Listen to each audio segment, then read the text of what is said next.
ചിന്നൂട്ടി തന്നെയുള്ളൂ. അമ്മു ചേച്ചി എന്തി? അമ്മു ചേച്ചിക്ക് വയറുവേദനയാണ്. ലക്ഷ്മിയമ്മ പറഞ്ഞു, മാമ മിഠായി താ. മിഠായി ഒക്കെ തരാം, അതിരിക്കട്ടെ. ഇന്നലെ നടന്നു പോയിപ്പോ അമ്മു ചേച്ചി ചിന്നിനോട് എന്തെങ്കിലും പറഞ്ഞ? എന്നോടൊന്നും പറഞ്ഞില്ല. മിഠായി താ മാമ. മിഠായിയാ? അയ്യോ, ചിന്നുവിനുള്ള മിഠായി എടുക്കാൻ മാമ മറന്നുപോയി. ആ, ചിന്നു പേടിക്കണ്ട, അവിടെ ആ മാമന്റെ വീട്.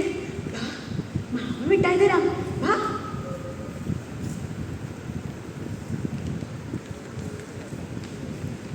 മാമ, ഇത് ശരിക്കും മാമന്റെ വീടാ? ഇവിടെ ആരുമില്ലേ? ഇത് മാമന്റെ വീടാ. ചിന്നു പേടിക്കണ്ട, ഇവിടെ ചിന്നുവിനെ പോലെ കുറേ കുട്ടികൾക്ക് ഈ മാമ മിഠായി വാങ്ങിച്ചു തരും. ചിന്നു പേടിക്കണ്ട.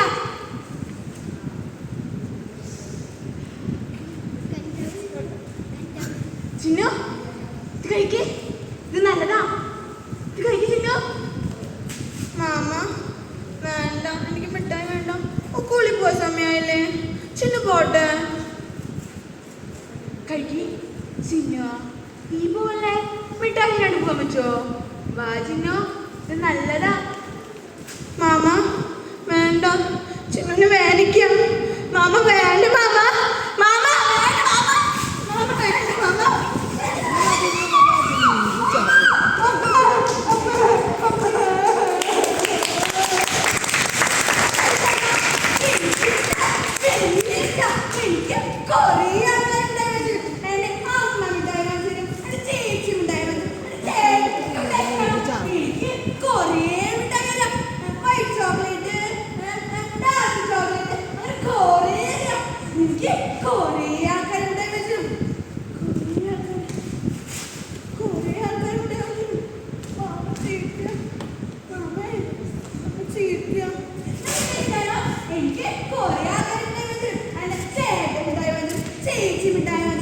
പിന്നെ ഇതൊന്നും പറഞ്ഞില്ലേ, അമ്മ മിഠായി വാങ്ങിച്ചു.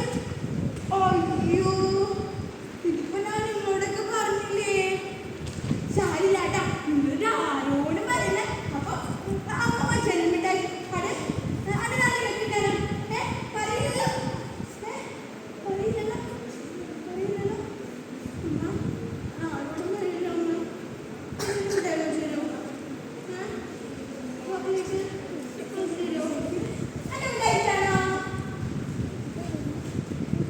കണ്ടില്ലേ, ഇതുപോലെ എത്ര ചിന്നുമാര് നമ്മുടെ ഇടയിലും സമൂഹത്തിലുമായിട്ടുണ്ടാവും. നമ്മുടെ ദുരഭിമാനല്ലേ ഇതുപോലെ ഓരോ കുറ്റവാളിനെ രക്ഷപ്പെടുത്തുന്നത്. ചിന്തിക്കാം. നന്ദി.